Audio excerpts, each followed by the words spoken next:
So we are growing everything we want to eat in hydroponics, and my little girls love radishes, so I'm developing methods to grow radishes. And these I've grown in these cells. These are 2-inch cells that we're growing the radishes in, and here's a new batch coming in. These are little 1-week-old radish plants, and radishes only take 3 weeks. They do well in these cells. And then we're also growing carrots in the cells. So here's some carrots that are now, I guess, 3 weeks old. Here's some carrots that are coming into their 2nd week in the big carrot-shaped cells. This is what we're moving to grow all the root vegetables. And basically, I'm figuring out a system for every different plant that we want to grow. So the smart pots, fabric pots rather, it's a non-woven material, works really well for anything you want to grow in a soil-like medium. So I like the cocoa coir and perlite. It's an almost ideal planting medium for most any plant. And certainly for stuff like tomatoes and cucumbers and peppers, they do great. It's a little shishito pepper, which is growing under shade under the tomato plants.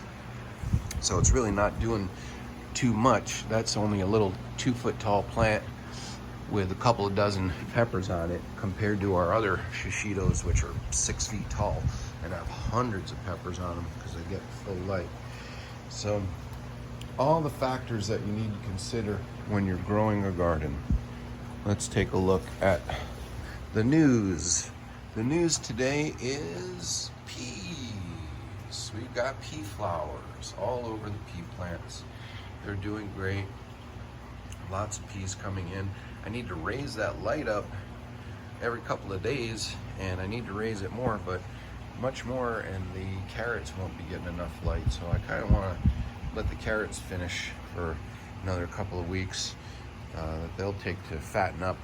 They're coming in nicely too. You can see they're still short. I pulled one out because Ava really wanted a carrot, and I wanted to make sure our little girls get their beta carotene.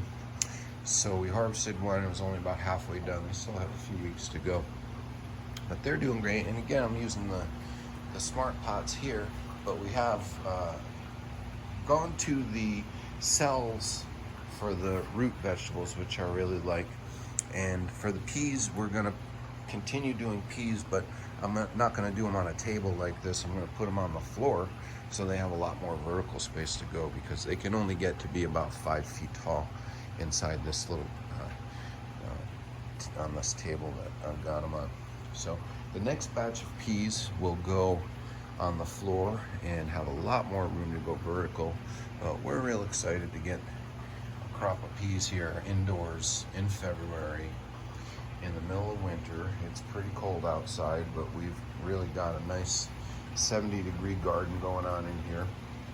And what I did to achieve that actually is, you can heat your space, but we also need light, and I went with the big 1,000-watt Gavita high-intensity lights because I knew that they also produce a lot of heat, and they are very effective at keeping it warm in here overnight when the power is cheap and the heat is needed.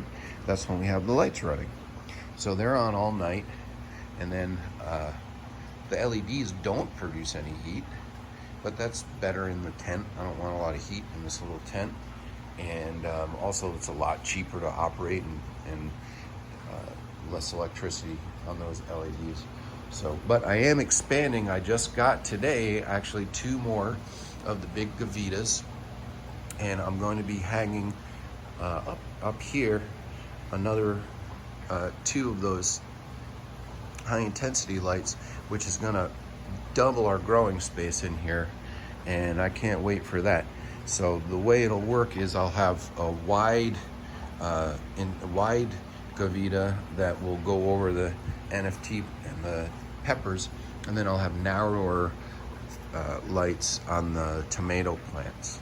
So looking forward to that, and it'll be enough that the spillover from those 4 big lights will give extra light to the radishes and the strawberries here. So we're going to be putting in more strawberries and raspberries. We're already